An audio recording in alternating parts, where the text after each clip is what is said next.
a better relationship with your kids because you have more time.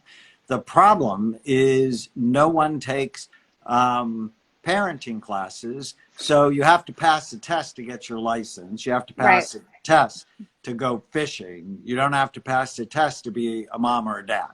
Right. And I'm also a child psychiatrist, and a little bit of parent training can just make this a very special time.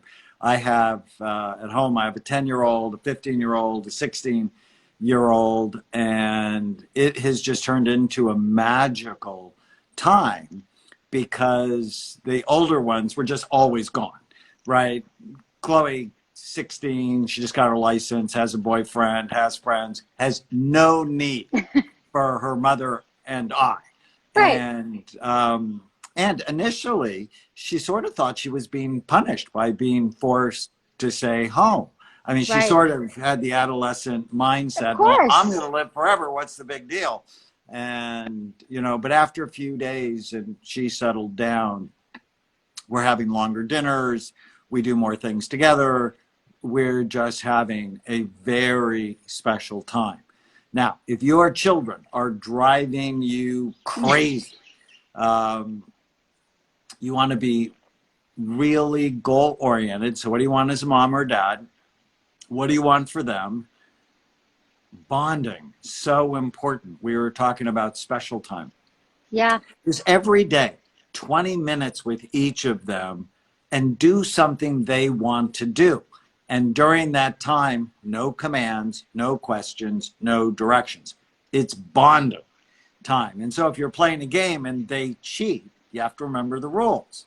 No Okay. commands, no questions, no directions. And it's like, oh, I see you've changed the rules of the game. And you cheat. And now during like family time, if they're cheating, you know, there's going to be consequences for that, Right. but not during special time. And if Now, okay. you mix Yeah. special time with active listening, when a child says something, rather than tell them they're wrong or talk over them, which too many people do, repeat back what you hear and then listen for the feelings behind what you hear. And all of a sudden, you're going to be in completely different conversations than you thought you would. And this is how therapists Well, work. exactly. And this is something I think we should demonstrate. I cannot emphasize that point enough for everyone, for parents, for friends, being a host, being a therapist. Even sometimes we forget. I cut people off all the time. And when I remember the practice of active listening. So let's do a little role play here. So let's show them with your kid. How do you do active listening? Because I think that people don't know. They really don't. So So if we my could start child this right now. Okay. came Yeah. home and said, I want to have blue hair. I mean, I don't know what your father would have said, but You I know can't what get blue mine hair. Yeah. would have said. As long as you live in this house, you're not going to have blue hair. Right. There's just no way. But what does that do? It just sets up a fight or it shuts them up, and you don't want either one.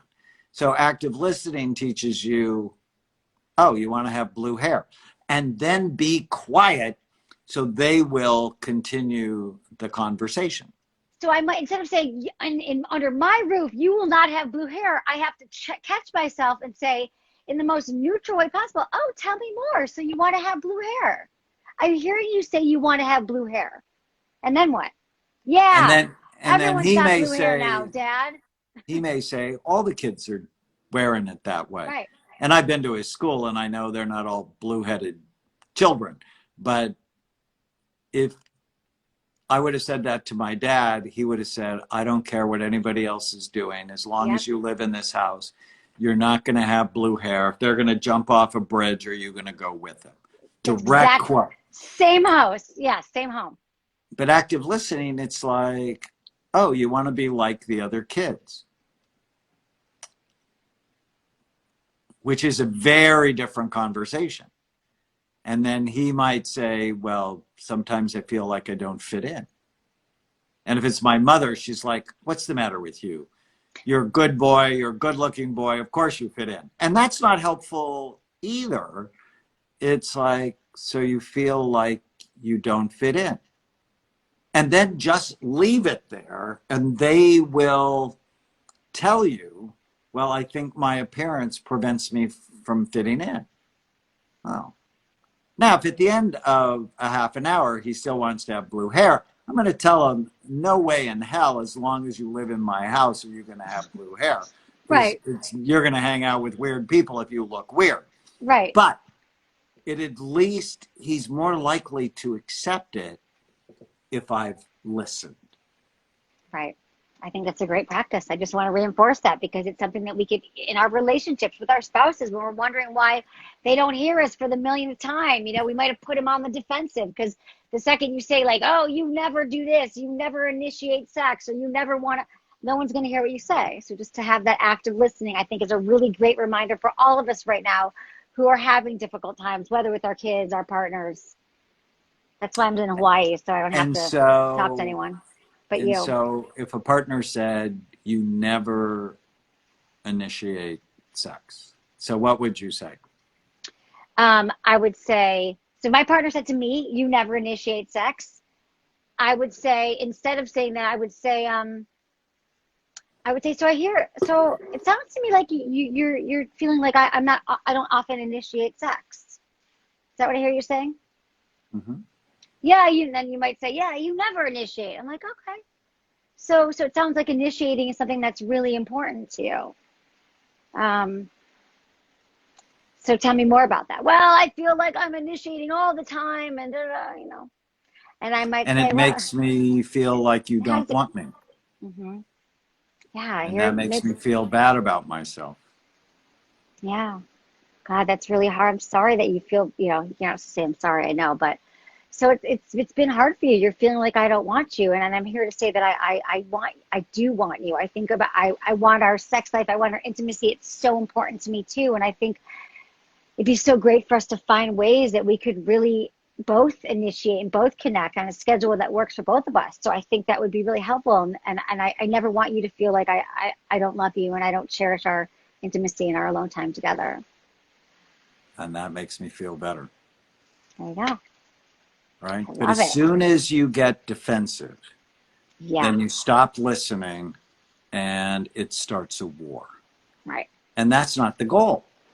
And the No, same thing with kids. It's, you never listen to me, or you're unfair, or whatever they feel, you at least, before you give your opinion, that's the important thing. Before yes. you give your opinion, know what theirs really is. And often the first response is just a greeting. It's just a way to start talking. And if you pick up the rope and you start pulling, rather than give them a little bit more, you'll have no idea what's going on in their head. Exactly. So it's really slowing down, listening, breathing, reflecting back what you're hearing in the moment, and using feeling words and using I statements. Very helpful. Thank you. Okay, so we could use that with our kids. So kids, I love the idea of having time with them. That's just 20 minutes with each one. That's about their own things that they want to do, their own time. And then did we cover all of those? We've got other questions coming in. You had the 3 points. Did we cover all your points, Dr. Raymond? No, but if they go to my Facebook page, I did 50 minutes with my wife on Okay. parenting in a pandemic. Okay. I think, the most important thing is to realize this is an opportunity that you're not going to get again. That this time you can use this time to get serious about being healthy, physically, mentally, emotionally, spiritually. That all of us have a bit more time.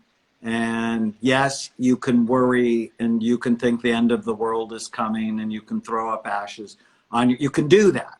But is it helpful? Will it No. actually get you what you want? And that's where I start every patient. It's tell me what you want.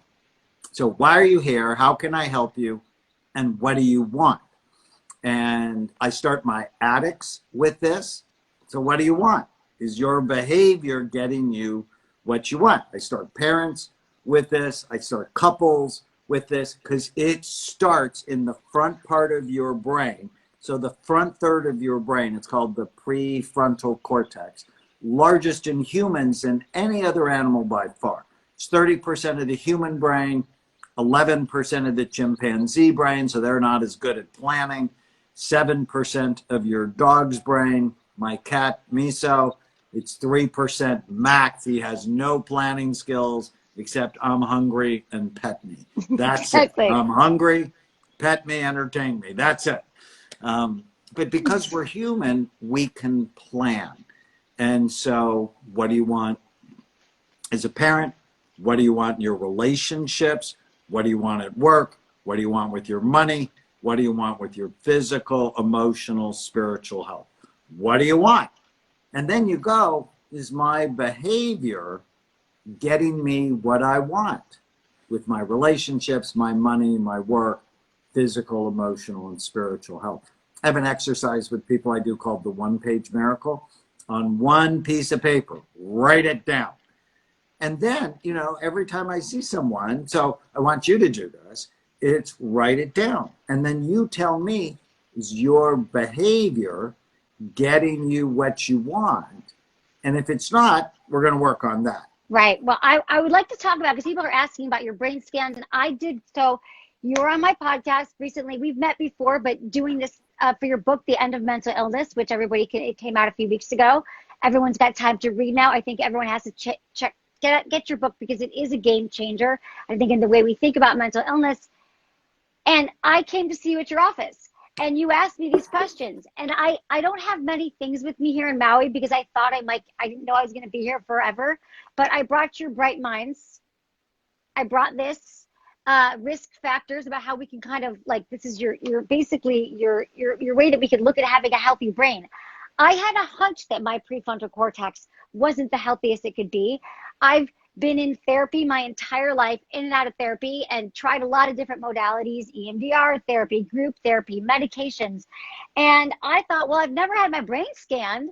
And it made so much sense to me that if all the, in all the other modalities or every other doctor I've seen, when I hurt my knee, I had my knee scanned, right? I had an MRI, for other parts, for my back, when my back hurt, broke a finger, but not for my brain. So I came to see you. You did ask me what I want. We had a lot of progress.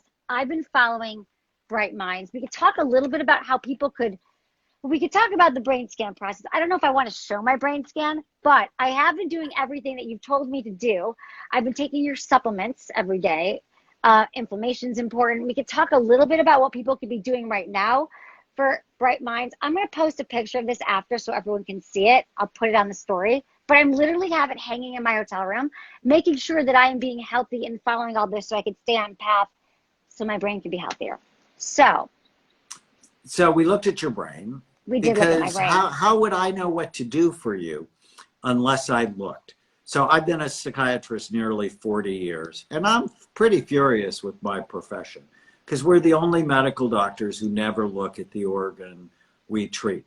And so we guess, and we're not as helpful as we could because the brain is an organ, just like your heart is an organ. Can you imagine a cardiologist coming up with a treatment plan without looking at your heart? No. Be malpractice. Or if your back hurt, the orthopedic doctor didn't do an MRI of your back, that'd be malpractice. But yet you can be homicidal, suicidal, distracted, obsessive, traumatized, and nobody's looking at the physical organ that creates all of those emotional states. And so about 30 years ago, I started looking at the brain, changed everything I did as a psychiatrist. I realized get your brain right and your mind follows. So that's the whole idea behind the end of mental illness. These aren't mental, they're brain. We need to stop shaming people because no one really wants to see a psychiatrist. No one wants to be labeled as defective or abnormal, but everybody wants a better brain. So what if mental health was brain health? And then the poster you showed, I'm so happy you're going to post it. I am going to post it right after, you guys. Bright Minds. It tells me everything to do for a healthy brain. Yes. So what I learned is if you want to keep your brain healthy or rescue it, if it's headed to the dark place. You have to prevent or treat the 11 major risk factors that steal your mind. And we know what they are, and understanding them and treating them is critically important. So bright minds is the mnemonic. So for example, the H is head trauma. And your brain is soft, about the consistency of soft butter. Your skull is really hard and has sharp, bony ridges. Mild traumatic brain injuries damage people's lives, and nobody knows about it because nobody's looking at the brain. And that's insane. Hold on, it's kind of freezing here. I want to move you inside. I don't know why. Can you hear me now? I can hear you now. Okay, it's going off. Okay. No one's looking at the brain. Okay, keep going. I got you. So no one's looking at the brain, and that's insane. So the first thing I wanted to do after I talked to you, and we took a really detailed history so I can get the story of your life. Yes. And then I looked at your scan, and it showed you had sleepy frontal lobes, like you said. And like, it's our job to strengthen them, to try to understand why and prevent them from being sleepy. And then sleepy you frontal lobes, are more I knew likely to get what you want. Right. Right. Okay. So I've been doing that. I did the oxygen chamber. I can't do, well, I could probably find a place in Hawaii when everything opens up again. But it was very helpful. I mean, I feel like we're going to continue to monitor my situation. We'll continue to talk about it. But people are asking us some questions as well about, like, why, I mean, how is this possible? Like, just that not everyone can scanning brains. People are asking me, like, is the insurance companies covering it? Like, is this really, like, legit? How can people find out more about it? I mean, they can definitely get your book, The End of Mental Illness. But could they come and see somebody it? Like, posted they read my book, Unleash the Power of the Female Brain, which I'm grateful for. And someone asked me where we are. We have 8 clinics around the country, so they can go to amenclinics.com. Sometimes insurance covers it, sometimes it doesn't. It's not standard. Why? Because what's standard is making diagnoses based on symptom clusters with no biological data. And if I'm right, and I am, that 40,000 psychiatrists could be doing better. Because I think so many people diagnosed with bipolar disorder actually don't have it. What they have are the effects of traumatic brain injury that may have happened 20 or 30 years before, and it damaged a part of their brain that helps them with mood stability. And so, you know, some of my critics will go, oh, there's not enough science. But in the book, actually, there's 1,084 references. It's like, okay, you tell me that there's no science. There's a lot of science. And the imaging led me to be a different kind of psychiatrist, where I have to get the physical health of your brain better. And when I get the physical health of your brain better, you are happier. You are better in relationships. You're more effective at work, or as a mom, or as a dad, or as a son, or as a daughter, because your brain is firing on all cylinders, which is exactly what we want it to do. So think of it like hardware and software. So you've done all this software programming. So if you think of group therapy, psychotherapy, EMDR, well, what if the hardware's not working right? I mean, no one would try to fix a broken computer with software programming. exactly. Right. And so it's both, right? We want to optimize the hardware. That's the Bright Minds poster you'll post. And then we want to program it. But if you do it in the wrong order, it just invites failure, frustration, demoralization, and it costs a lot of money. Right. Well, I also want to say I'm talking to Dr. Daniel Amen. People are asking. You can check him out here on Instagram, Doc Amen. You can also check out his books. His latest book. You've written how many books? 42. 42 books. The End of Mental Illness, which just came out a few weeks ago. It is truly a fascinating read. And what I want to say is that maybe even if your insurance doesn't cover it, this is how I feel.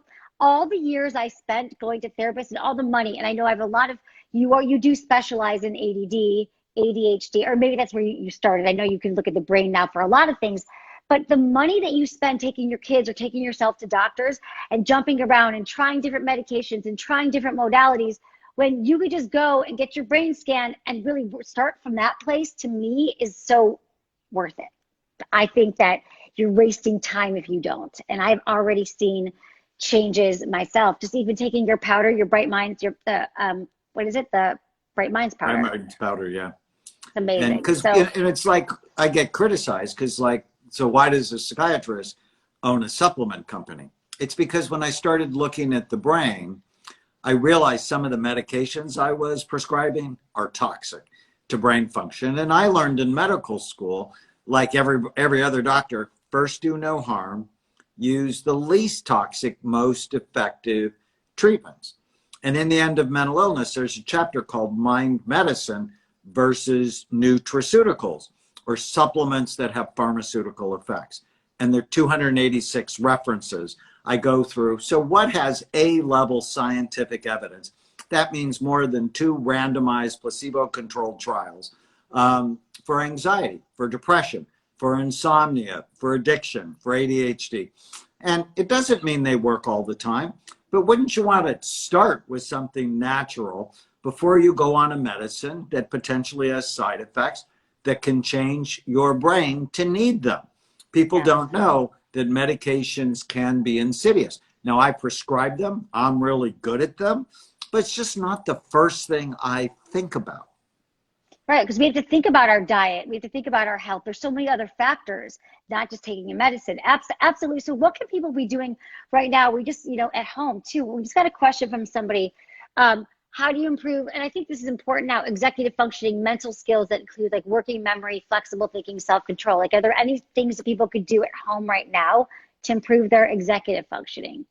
Well, exercise will improve your executive function, and eating a diet loaded with colorful vegetables, a little bit of fruit, and high quality protein. If you can stabilize your blood sugar by eating the right brain healthy diet, your cognitive function will go way up. So exercise, eating right, learning new things. I have an exercise I love. I don't think I've shared it with you yet. It's called Feel Great Anytime, Anywhere. And what you do is you write down your 10 best memories, the 10 best memories of your life. Of my lifetime? Okay. Of your life. And then as you walk through your hotel room, or you walk through your home when you get home, anchor those memories to certain places in your house. So for example, my front door, I'm carrying my wife over the front door and I almost trip. Now, that's like, why is that a good memory? Because when we were practicing our wedding night, our wedding dance the night before, and I dipped her, I almost tripped and dropped her. Now I didn't. So we got married, but it's a great memory, and marrying her was the best day of my life. So it makes sense that it's at the front door. But you want to make the memories a little bit funny and crazy, because then you're more likely to remember them. And then as I go into the kitchen, there's my grandfather, who I was named after, who was my best friend when I was growing up. And literally his job, he was a candy maker. So I see him at the stove making a healthy form of fudge because, his profession took him away from me way too early. And so as I walk through my house, I have all of these great people, great memories. And so whenever I'm sad or whenever I'm stressed or I'm thinking the world's going to end and the coronavirus is going to get me, I'm like, no, let me discipline my mind. So mental discipline is as important as physical discipline. Let me discipline my mind, because where I bring my attention always determines how I feel. So if I'm watching Fox or CNN and I'm horrified all day long, I'm going to feel horrified. Right. If I focus on what I love about my life, about what I'm grateful for, about who I appreciate, I start every day with this little tiny habit. Today is going to be a great day. In the middle of a pandemic, today is going to be a great day. And then my mind finds why today is going to be a great day. I get to talk to you in Hawaii, so I got to see the beach, and I'm so happy about that, right? And then when I go to bed at night, and I'm very purposeful about this, I say a prayer, and then I go, what went well today? I focus my mind on what went well, and that way I'm setting my dreams up to be more positive. Because if you sleep well, that is the best antidepressant on the planet. Sleep is the S in Bright Minds. And so focusing on sleep. But it's these little tiny habits that you can do throughout the day. I have almost 100 of them in the End of Mental Illness. Yeah, it's such a useful. Check out his book, you guys, End of Mental Illness, Doc Amen. Keep going. We're going to sell a lot of books because I think it's necessary right now for everyone to read your book. Life-changing. And then the mother tiny habit, the most important tiny habit, the life-changing, brain-changing tiny habit is whenever you're about to do something, just ask yourself, is this good for my brain or bad for it? And if you can answer that question with information and love of yourself, love of your kids, love of your spouse, love of your community, then you're going to start getting seriously healthy. Because getting well is never about deprivation. Oh, I can't have this, I can't have that. That's a 4-year-old's mindset. Getting well is about love, doing the right thing. And if you're like, but how much can I drink? It's like, that's the wrong question. Because alcohol, did you see this? It's so interesting. The alcohol companies, do you know what they're doing? No, they're changing. I haven't been watching the news, Dr. Amen. I've just been, what are they doing? But they're changing over to make disinfectants because we're running out of Lysol. We're running out of hand wipes. Why? Oh, I did hear what this. Kills bugs? Alcohol kills bugs. Well, how many bugs do you have in your gut, in your intestinal tract? You have 100 trillion bugs. And they make neurotransmitters and they digest your food and they're critical to your immune system. That's sort of important now. And alcohol is directly toxic to the microbiome or the bugs in your gut. And so less is better. And I know people are going, well, how much can I drink and not hurt my brain? They're like, okay, fine. Exactly. How much can they drink? 2 normal sized glasses a week. And people who drink every day have smaller brains. And when it comes to the brain, size matters. The only organ where size matters is your brain. Oh, God. Okay, so true. And then what I'm loving about all these exercises, because especially the anchoring around your house, like coming up with positive memories, because I've heard you talk about that exercise before. I think someone was quoting you on it. But if you were all in our home and we were quarantined and we're like, there's my kitchen, I'm staring at the same wall, I'm going into the bedroom. If you could really write down, we hang up those 10 memories that you have and literally think of a way, like when you're looking in the bathroom and you're like, bathroom, not bathroom's maybe a weird one, but anywhere you could do it. Bathroom, my great Aunt Barbara, like do the name alliterations, like the B. My Aunt Barbara always showed me how to put lipstick on in the bathroom mirror. And now I'm remembering Barbara. It just helps so much because we have to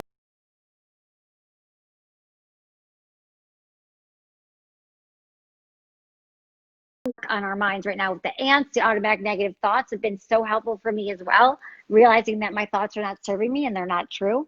Writing them down every day. These can really help people right now. And then before we go to bed, making sure your last thoughts are not, something that you heard on the news or some terrifying, loop in your head, but you're actually thinking of what you're grateful for. Or some people don't love the word grateful. It could just be what you're appreciative of.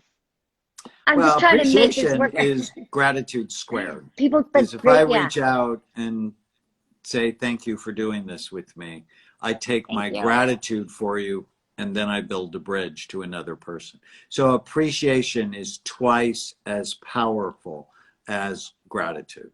And I'm a fan of both of them, but I'm a fan more of appreciation because it builds. Right, exactly. Oh, Dr. Amen, thank you so much for being here. I appreciate it. We're going to do this. People are asking, is red wine better? We've got a lot more No. questions. What about real thing though, about anything about sex and intimacy we can talk about at this time before we go, real quick? How Well, important is sex no and intimacy? forethought. So taking care of your brain, you're going to get more sex. Because I always say no forethought equals no foreplay. That relationships, I mean, it requires us to be our best selves. And if you want to be connected to another person physically, you really want your brain to work right so that there's a bond that you build. Mm-hmm. All right. All right, everyone, get your brains to work if you want more intimacy and you want better sex. The End of Mental Illness is your book, Doc Amen. It's DanielAmenMD.com. We'll put all this information up here too. I'm going to put up your bright minds in the stories. And thank you so much for helping my brain. We're going to keep reporting back. I think every month we should do something frequently. Great. And thank you So for helping nice to see everyone. you. Thank You you, too. everybody. Bye. Thanks. Bye. Thanks, everyone. Thanks, everyone. Bye.